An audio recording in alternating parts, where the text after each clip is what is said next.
Dios les bendiga, hermanos y hermanas, en esta tarde preciosa.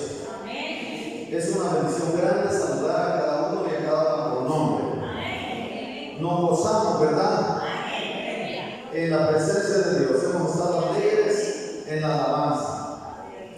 El poder de Dios se mueve en la alabanza. Vamos a ir al libro de Isaías, capítulo 11. Vamos a leer el versículo 1 hasta el 4, hasta el 5. ¿Lo tienen? En el nombre del Padre, del Hijo y de su Santo Espíritu. Saldrá una vara del tronco de Isaí y un vástago retoñará de sus raíces. Y reposará sobre él el Espíritu de Jehová, Espíritu de sabiduría, Espíritu de inteligencia, Espíritu de consejo, Espíritu de poder, Espíritu de conocimiento y Espíritu de temor de Jehová. Y le hará entender diligente el temor de Jehová. No juzgará según la vista de sus ojos, ni admirará por lo que sus oídos oigan, sino que juzgará con justicia a los pobres y admirará con equidad por los mansos de la tierra, y herirá la tierra con la vara de su boca, y con el espíritu de sus labios matará al impío. Y será la justicia cinto de sus lomos y la fidelidad ceñidor de su cintura. Oremos. Señor, en esta tarde preciosa, doy gracias por la vida de cada hermano y de cada hermana. Doy gracias por tu amor y tu bondad, por este privilegio que nos concede de estar en tu casa de oración, Señor. Muchas gracias. Ruego que nos des sabiduría para comprender los misterios de tu palabra a la medida que tú quieres enseñarnos. Que bendigas a cada hermano presente, que nos ilumines con tu Espíritu Santo y alcances con esa bendición a los hermanos y hermanas y a todo vidente y oyente de esta palabra en cualquier tiempo. Bendecimos pues tu nombre que es bendito y nos ponemos a disposición tuya, mi Señor, para recibir de ti conforme tú lo has planeado en esta tarde, en el nombre de Jesucristo. Amén. Gloria al Señor. Quiero emprender un pequeño estudio de unas 4, 5 o 6 sesiones y mucho sobre la unidad del cuerpo de Cristo. Como dije, un pequeño discipulado sobre la unidad del cuerpo de Cristo.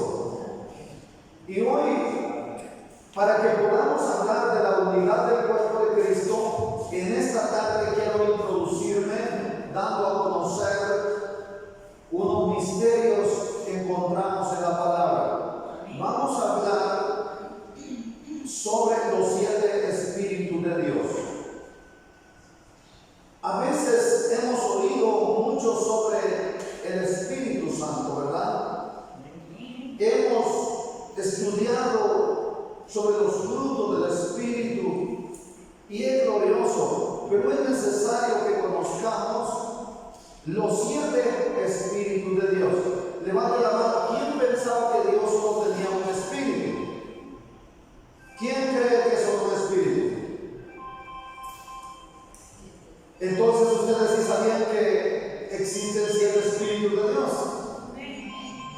Eso me alegra entonces. Muy bien.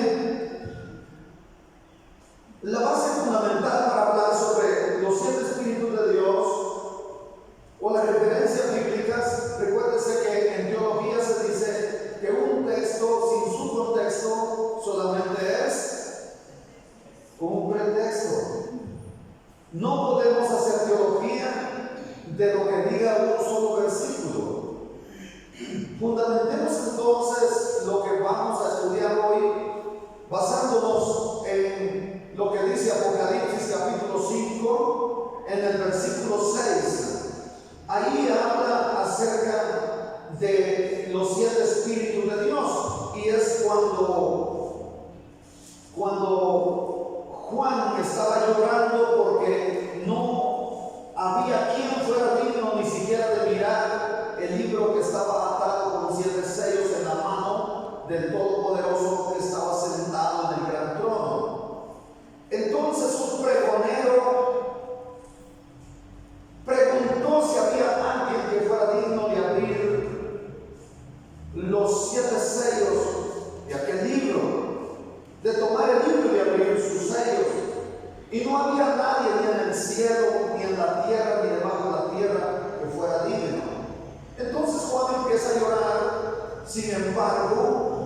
dice que uno de los ancianos que estaba sentado en uno de los 24 tronos le dijo: no llores.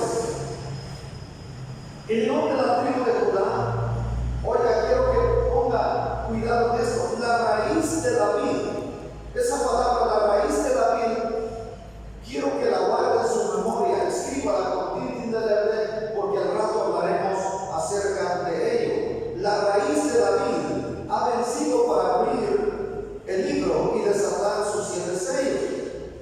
Y dice que en medio del trono vio 4 seres vivientes, y en medio de los ancianos estaba en pie un cordero como inmolado que tenía, oiga, 7 cuernos, 7 ojos, y dice que estos son los 7 espíritus de Dios. Pero también quiero que usted guarde mucha atención o ponga mucho cuidado en esto. En el último párrafo del versículo 6, 7 ojos, los cuales son los 7 espíritus de Dios. Oiga, pero ¿qué pasó con estos 7 espíritus de Dios? Enviados por toda la tierra. Tiene usted que saber que estos 7 espíritus de Dios fueron enviados por toda la tierra porque fueron puestos a disposición del pueblo de Dios. Oiga, están ahí a disposición suya. Oiga, pon atención. A disposición suya están los 7 espíritus de Dios. Usted puede gozar de esos beneficios. Ahora quiero que sepa que no solo ese versículo habla acerca de los 7 espíritus de Dios, sino que lo encontramos en la introducción del libro de Apocalipsis, en el versículo 4 del capítulo 1. Y oigan la forma de hablar: gracia y paz a vosotros. ¿De parte de quién? Del que es, y que era, y que ha de venir. Oiga, en él existencia, el que es, que era, y que ha de venir. El Todopoderoso. Mire, era en tiempo pasado, antes de la fundación del mundo. Él, nuestro Señor, Rey de Reyes y Señor de Señores, es el vencedor, y que murió y resucitó y ascendió al trono de Dios, y que ha de venir. Oiga, en 3 momentos lo está presentando. Pero miren lo importante del último párrafo del versículo 4. Y de los 7 espíritus que están delante del trono. ¿Cuáles 7 espíritus? Está hablando de lo que dice el capítulo 4, versículo 5 del mismo Apocalipsis. Y del trono salían relámpagos y truenos y voces, y delante del trono ardían 7 lámparas de fuego, las cuales son los 7 espíritus de Dios.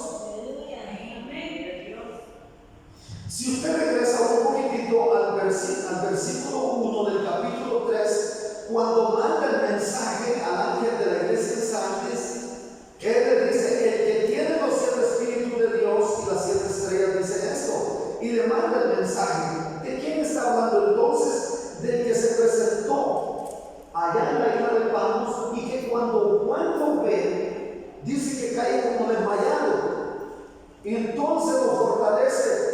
Y él se le queda mirando y le dice: yo soy el que estuvo muerto y ahora vivo por los siglos de los siglos.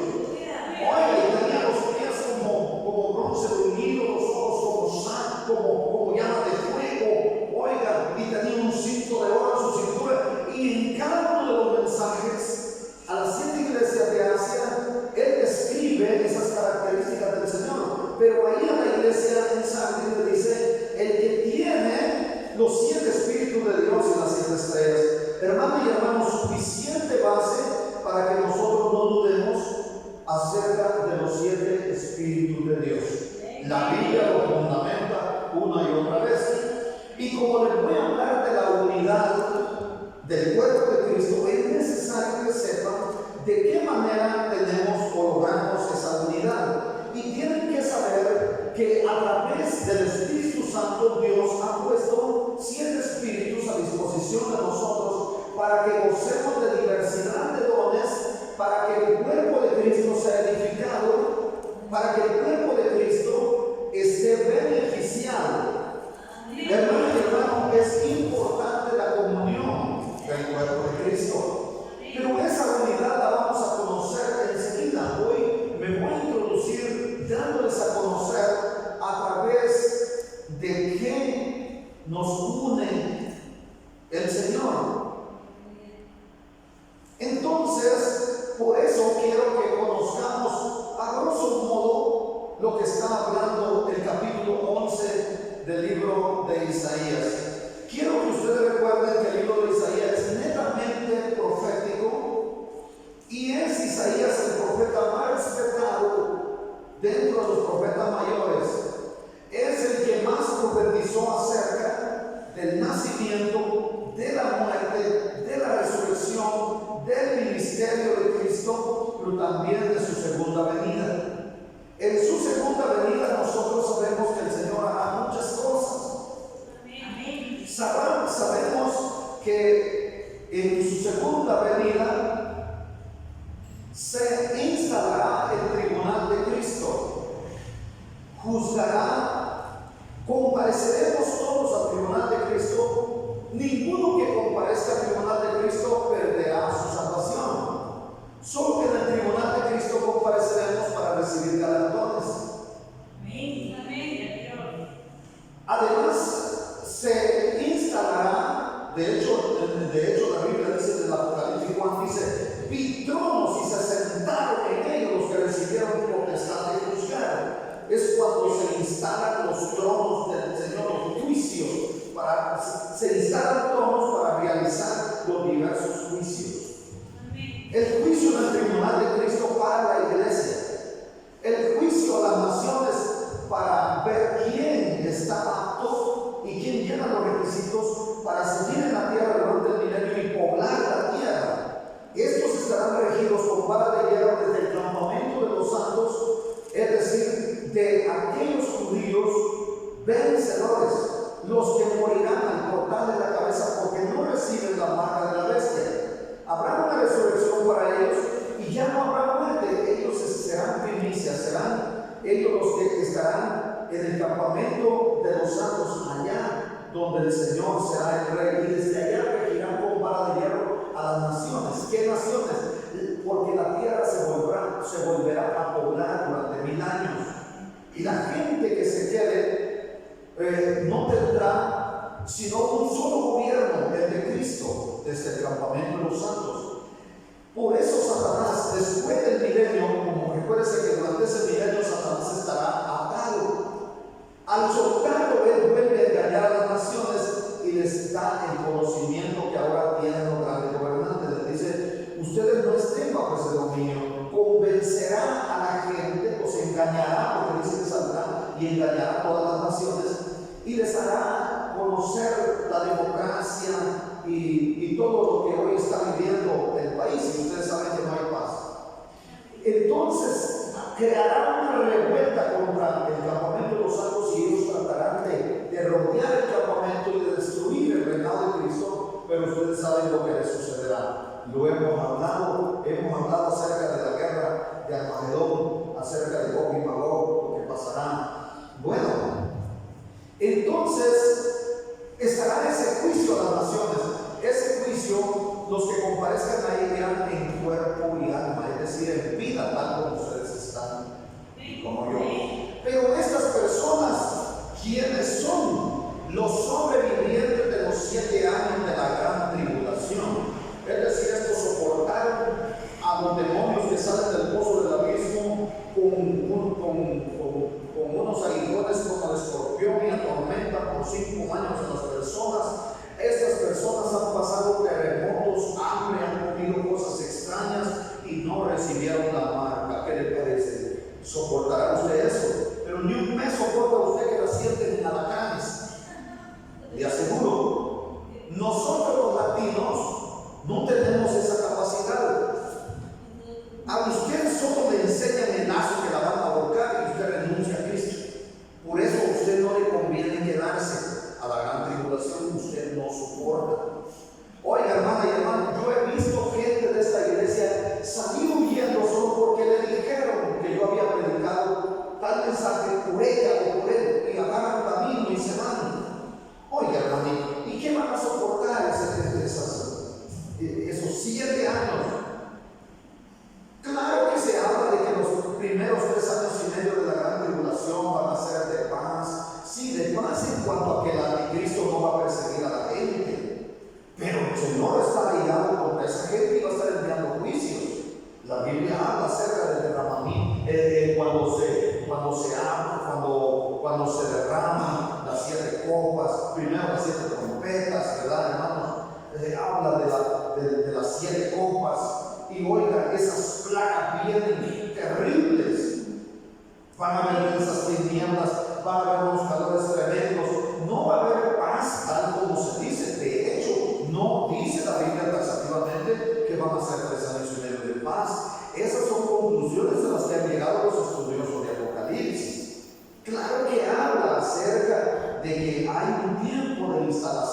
manipulación, de engaño, y que se sienta como Dios, el anticristo, y que recibe adoración. Oiga, habla de todo esto, pero no es una paz así que qué bonito, aquí no.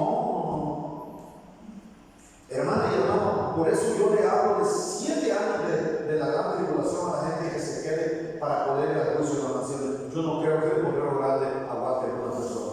Lo ideal es irnos con Cristo. No tengan esa esperanza. Ay, si yo me quedo mejor y voy al juicio de las naciones y me voy a portar bien para que me permita el Señor otra vez casarme, tener hijos y llenar la tierra. Usted se va a casar con esos demonios que salen del abismo y que traen aguijones y le atormentan por 5 meses. Eso le va a pasar si anda pensando en eso. No crea que si es mujer la que piensa eso, se va a casar con un buen hombre, de los que van a tener paz. Se va a casar con esos aguijones que la van a atormentar. Y si piensa que es un hombre, me voy a quedar, esos aguijones le van a atormentar y no va a aguantar ni siquiera un mes para blasfemar en contra de Dios. Dudoso es que los latinos se mantengan.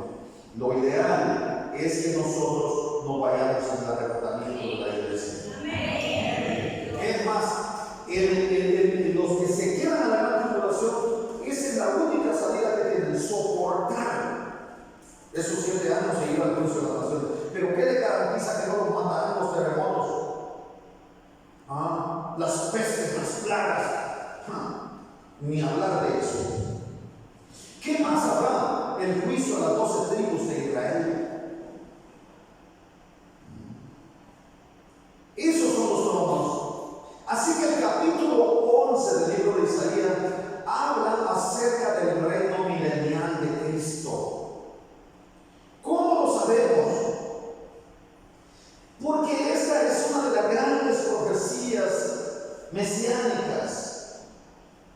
Habla de la venida de Cristo en su reino. Oiga, en su reino.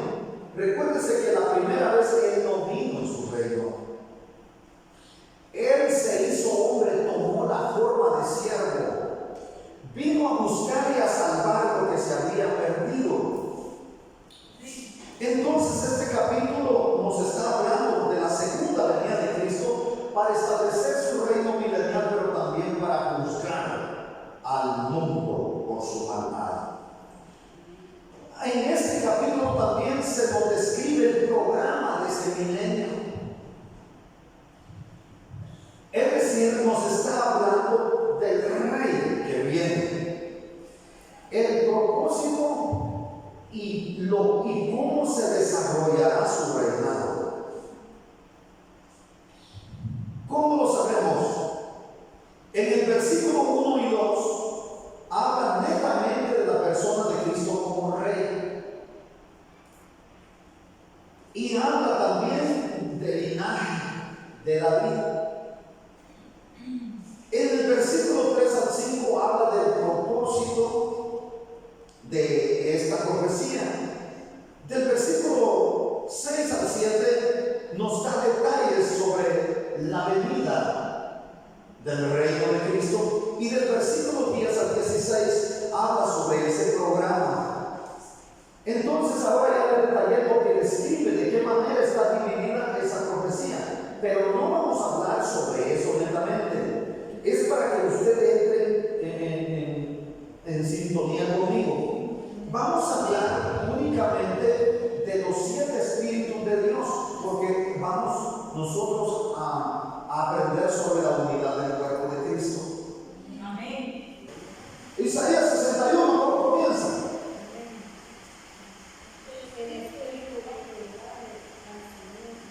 El Espíritu de Jehová está sobre mí. ¿Por qué? Porque me ungió Jehová y me envió.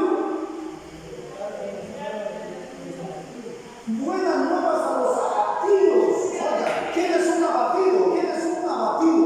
Oiga, es que un problemado está acabado. Oiga, abatido,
pero el Espíritu de Jehová reposó sobre él. ¿Y cuál era la plenitud, oiga, del Espíritu de Jehová que reposó sobre él? Oiga, con estas características: el Espíritu del Señor para empoderarle al Señor.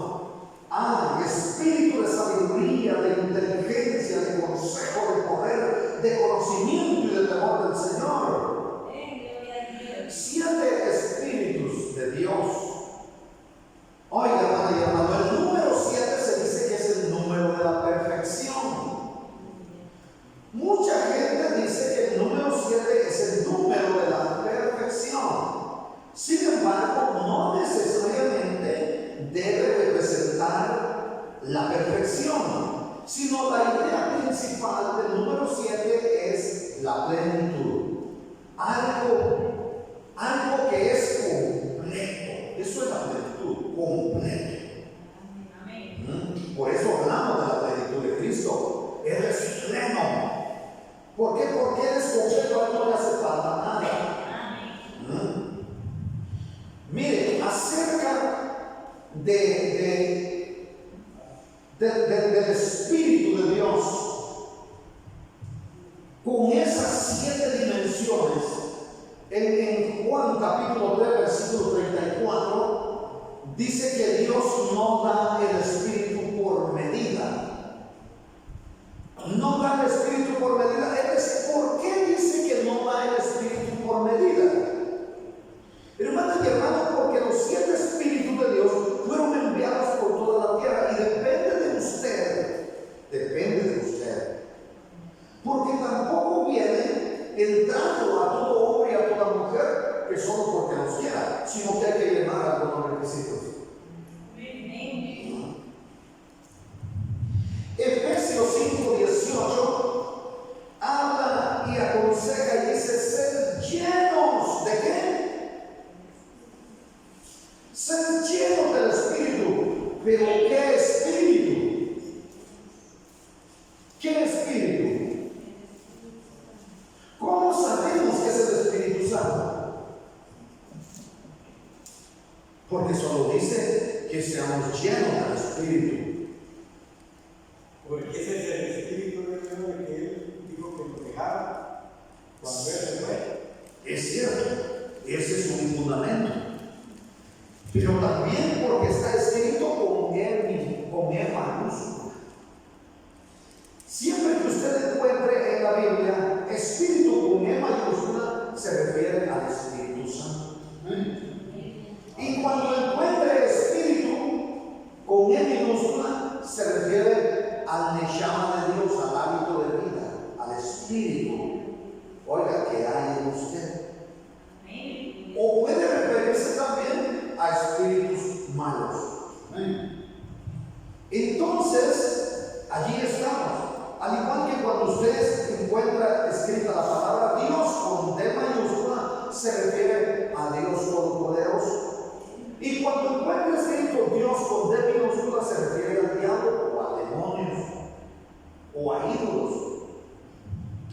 Entonces dice que seamos llenos del Espíritu Santo. ¿Por qué razón? Porque Dios nos da el Espíritu por medida. Depende de usted qué tan dispuesto esté. ¿Qué tan dispuesta esté? Pero qué tan santa, qué tan santo esté usted. ¿Qué es estar en santidad? Apartado del pecado al máximo. Hermano y hermano, ¿por qué no todos los cristianos se mueven bajo la misma perspectiva de poder? Algunos tienen son unas gotitas, ¿verdad? Recuérdese, y me dice usted, hermano, y el Espíritu es agua, ¿por qué está hablando de gotitas? Oiga, recuérdese que uno debe traer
oír. Si el Señor no le va a dar un don de sanidad, don de liberación, don de discernimiento, don de profecía, no le va a dar ningún don a ningún hombre para que el resto diga, wow, miren el hermano Víctor González hablando de lenguas aquí arriba. No es para eso.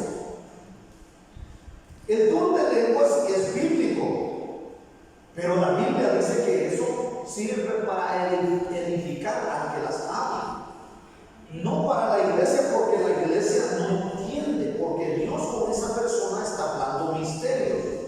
Por eso mismo Pablo dice, tiene que haber un intérprete de lenguas para que usted hable lenguas. Dice él, si nadie interpreta el don de lenguas, cállese en la iglesia.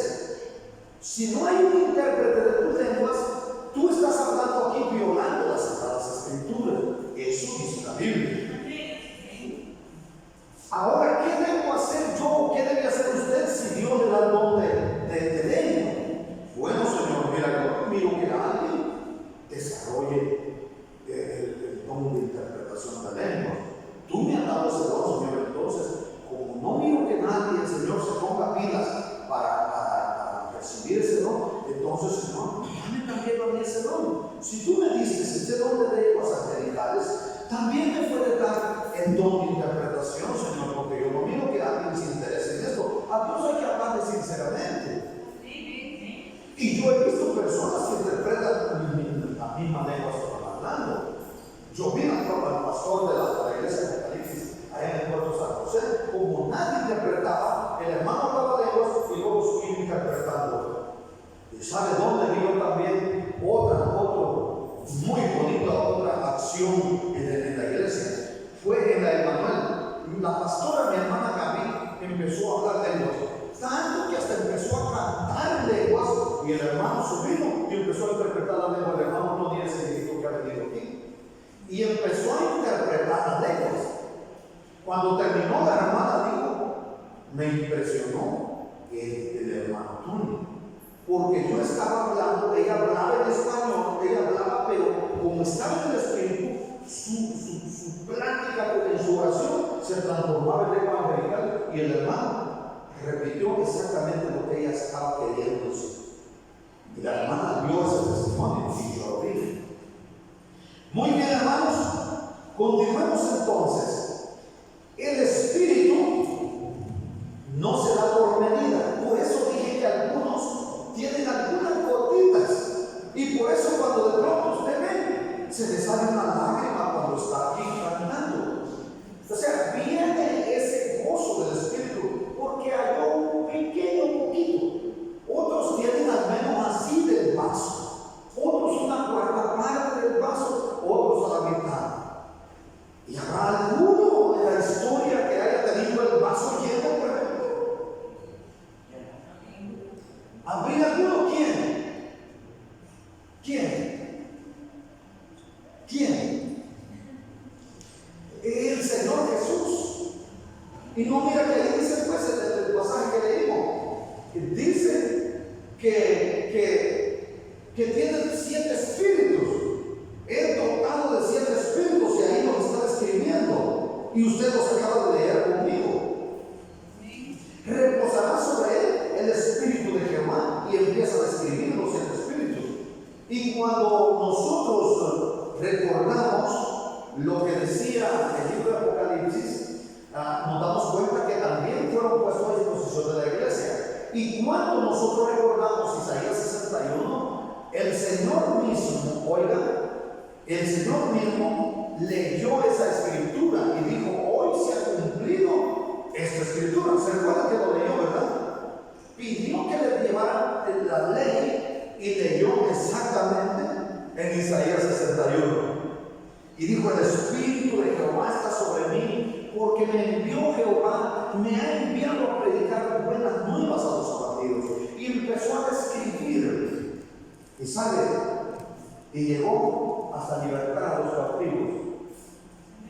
Pero ya cuando dice ahí que vino para hacer justicia, oiga, ya no leyó, porque eso se va a cumplir. Mire, alguien que me vuelva a leer Isaías 61, que levante la voz y dejemos bien clarito eso. Ya lo echaron a perder. Vamos a ver, ¿quién lo tiene? Alguien que levante la voz como trompeta, alza tu voz como trompeta y anuncia. Vamos a ver, ¿quién? Ya, lista, póngase de pie y lea duro. El Espíritu de Jehová, el Señor, está sobre mí,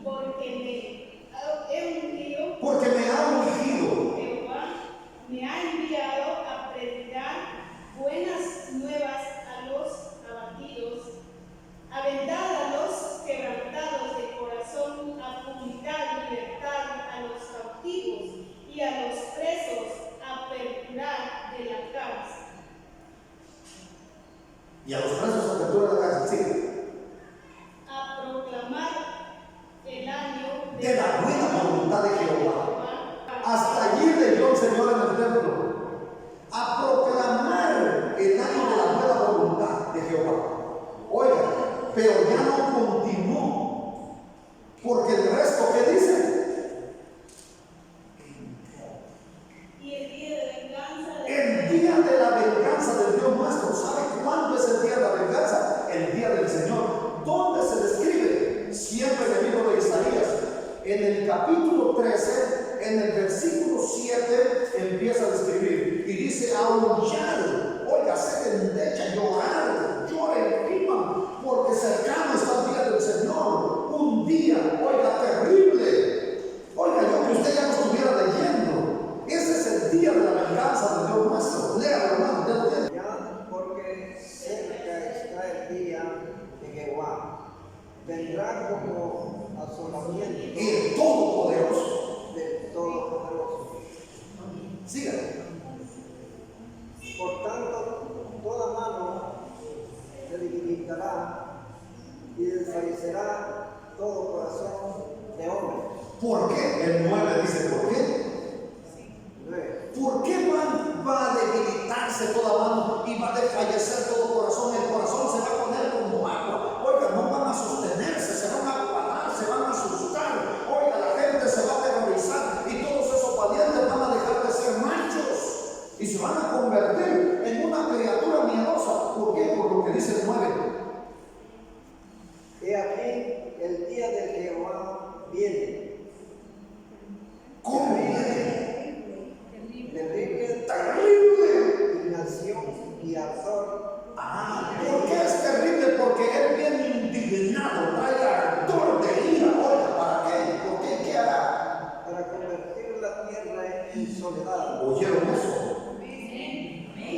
Para convertir la tierra en soledad. ¿Qué es una tierra sola, en soledad? Él va a destruirlo todo. ¿Por qué? ¿Por qué? ¿Por qué? Siga. Israel de la tierra. Raer es quitar, desaparecer, destruir. Raer es desvanecer, es cancelar, es definitivamente quitar. Raer de la tierra, ¿a quién? A la buena gente, a los pecadores. ¿Y qué más pasará con esos pecadores? Por lo cual las estrellas de los cielos y sus luceros no darán su luz, y el sol se oscurecerá al nacer, y la luna no dará su resplandor. Es decir, será día de densas tinieblas. Por eso es que la Biblia habla y dice, ¿para qué queréis el día de Jehová? ¿Para qué deseáis el día de Jehová? ¿Qué les vamos a seguir? ¿Para qué lo deseáis? ¿Qué deseáis? ¿Para qué lo deseáis? No será un día de gozo, no será un día de alegría, no, será un día de terror, será un día de tiniebla. ¿Por qué? Porque el cielo no dará luz. ¿Por qué? Porque sus luceros dejarán de brillar, la luna y el sol serán de densas tinieblas. Y así lo describe Mateo 24, 29, y así lo describe la Biblia también al abrirse el sexto sello, que hay un gran cataclismo que abraza todo el mundo. Oigan ustedes, es terrible el día de Jehová. Por eso, ¿y qué pasará con la gente? Estarán felices en las densas tinieblas. ¿Cómo estarán? Y castigará al mundo por su mal. Castigaré al mundo por su maldad. Y a los impíos por su iniquidad.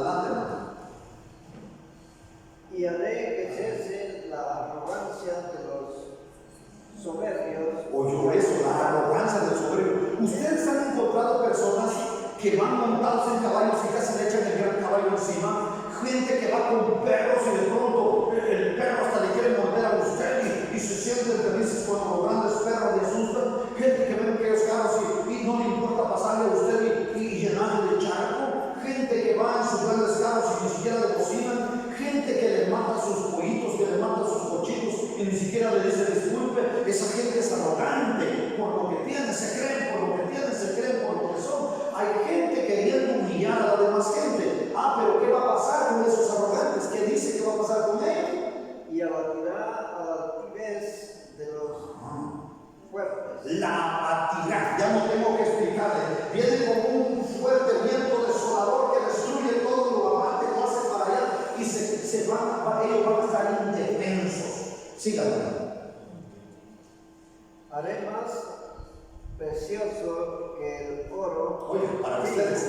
Oye, al varón y más que el oro de Ofir al hombre. oigan, eso es lo que va a hacer.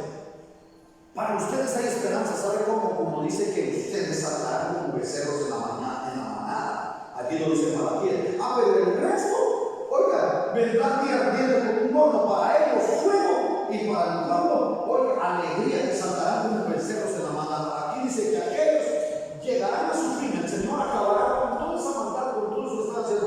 Pero ustedes les hará resplandecer. Oigan, para ustedes tiempo de luz, para los demás tinieblas. ¿Sabe cómo? Como cuando en Gosén había luz en Egipto, ¿verdad? Y los demás en densas tinieblas no podían ni levantar el mano. Usted lee las plagas cuando llegaron a Egipto. En Gosén estaba todo real, allá había luz. Pero los demás en densas tinieblas. Oiga, ¿sabe qué es algo denso? ¿Sabe la diferencia entre una tiniebla y una densa tiniebla?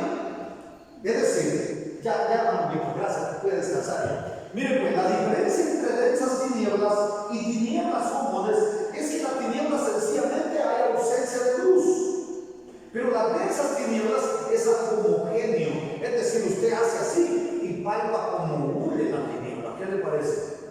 Es decir, hasta ellos les costaba respirar. Era aquello, tocaban aquello pegajoso de las tinieblas. Por eso es que cuando la Biblia habla y el Señor dijo que aquel que no estaba vestido de moda, échenlo fuera a las tinieblas de afuera, y dijo que ahí sería el lloro del crujir de dientes, porque las densas tinieblas son como barro tragándose a la gente.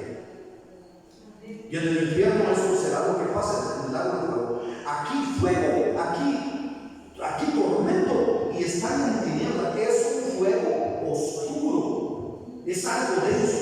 La gente que sea lanzada al lago de fuego, según lo que describe Apocalipsis 20, 15, hermanos y hermanos, le van a lanzar a un fuego que arde, sí, pero no en llamas, sino que es como un coche hirviendo. ¿Sabe cómo? Como cuando, ¿quién vieron cuando hacían jabón de aceituno las personas? ¿Alguien vio eso? ¿Usted lo vio? Se recuerda, eso es negro que hace así, ¿verdad? Así merito va a ser el lago de fuego. Aquel oscuro tormento que es como el coche hirviendo y la gente ahí nadando, no puede ver. Hermanas y hermanos, no vayan a ir ahí, por favor. Hermanos, no vayan a ir ahí, por favor. Todos los videntes, los oyentes, no vayan a ir ahí. Oiga, voy a ser drástico ahorita y voy a ser tanto de respeto a lo que voy a decir. Muchos por una simple calentura y por una simple vergüenza, por una pinche aventura, van a ir a ese lugar. Hermanas y hermanos, ustedes presentes y los que me escuchen en cualquier tiempo, no vale la pena. Ningún placer de este mundo, nada de lo que pueda gozar esta carne, como para perder una salvación tan grande y ganarnos un lugar de tormento. Por favor, escapen de su vida ahora que es tiempo. Hermanos y hermanos, ese día es terrible. El día de la venganza del Dios nuestro. Pero cuando el Señor habla en Isaías 61, Él no habló acerca del día de la venganza. ¿Por qué? Porque eso es para su segunda venida. Pero en su primera venida solo llegó a proclamar el año de la buena voluntad y todos los beneficios que dijo. Miren, fue impresionante. En una ocasión yo estaba allá en San Marcos, en uno de los municipios, y una muchacha endemoniada me la llevaron a una casa para que fuera a orar. Supuestamente la hermana y la madre de una de las que me llevaron ahí me ayudarían en la liberación. Y resulta que cuando yo llego, la primera que se endemonió fue la hermana mayor. Mientras tanto, la muchacha se fue a meter a un ropero, le llamamos aquí, a un sifonía. Y miren, cuando yo miré, no estaba. Y como yo de trabajar en la liberación de la otra quería agotarlo. Y cuando la buscamos, ya estaba ella metida, a sacar como la gallina saca la cucaracha de una grieta y la traía, pero yo venía avanzado. Y sabe que los demonios saben, sabe que me dijo el demonio hablando con voz de hombre, la muchacha. Ya no poder, me dijo, porque en primer lugar estás solo y en segundo lugar estás cansado, me dijo el demonio. Y sabe, a mí me vino gloria a Dios de la manera. Mire, me vino a la mente Isaías 61. ¿Y sabe qué le dije? Eso es mentira, demonio, porque el Espíritu de Jehová está sobre mí, me ungió, pero me ha enviado a predicar la buena nueva. Y proclamé esa palabra, oiga, hermano. Y la muchacha de aquí allá empezó a tirar los humanos, hermano, y se levantaba. Y los demonios gritaban y decían que era tormentoso. Cualquiera pudiera decirle, no, hermano, pero si esa es una promesa para el Señor, no, porque los 7 espíritus de Dios están a disposición de nosotros. Y segundo, que la Biblia dice que ustedes y yo, de la plenitud de Cristo, tomamos autoridad. Entonces, si yo tomo de la plenitud de Cristo, yo puedo hacer uso de todo aquel poder de Cristo. Amén. Glorioso. Cuando nosotros creemos en su palabra. Esto es algo maravilloso. La iglesia vive, hermana y hermano, sufriendo persecución. La iglesia vive, mire, sufriendo achaques. Oiga, hasta patadas del enemigo. ¿Sabe por qué? Hasta el respeto de parte del enemigo a un cristiano. ¿Sabe por qué? No hace uso de los dones que el Señor le ha dado. Entonces vemos ahí, ¿verdad? Qué gran privilegio. Y así lo describe entonces Isaías, ¿verdad? Como el retoño que procede del tronco de Isaí, ¿verdad? Qué glorioso. Y reposará sobre él, ahí está, el Espíritu de Jehová, a toda plenitud, con 7 potestades. Yo he oído personas, hermana y hermano, que oran y dicen, lléname de tu poder, lléname de tu poder. Sí, pero realmente están dispuestos, lléname de tu poder. Una muchacha aquí en esta iglesia tenía su niño enfermo y yo la escuché orar ahí en un ayuno y decía, lléname de tu poder, dame todo tu poder y quiero, Señor, que recuperes a mi hijo con el 100% de su salud. Yo no quiero, como dijeron los doctores, un 80%, un 90%. Yo quiero que me llenes 100% de tu poder y que sanes a mi hijo 100% con su salud. Pero ¿sabe una cosa? Como el niño recibió salud y estuvo ahí, pero a los pocos días se escapó y por ahí andaba con su novia. Oiga, ¿usted cómo iba a llenar eso, Señor, con su poder? Si hay gente que ya no tiene ni vergüenza, le pide al Señor, lléname con todo tu poder, sí, pero quizá ya andan sucios, o ya andan sucias. Oye, hermano, es una falta de respeto, está diciendo al Señor, lléname de todo tu poder, está hablando de estos 7 espíritus de Dios. Oiga, pero es que no puede ser. No se puede jugar al evangelio porque el diablo no juega a ser diablo. El diablo es diablo y vino para matar, matar y destruir. Y el que se confía, hermana y hermano, se lo desayuna, se lo refacciona, se lo muerta, se lo vuelve a refaccionar y se lo cena. Y hasta se levanta a medianoche para darle otra masticada. Hermana y hermano, hay que consagrarse. Y es verdad que el Señor no da el Espíritu por medida. Sí, pero realmente hay que prepararse.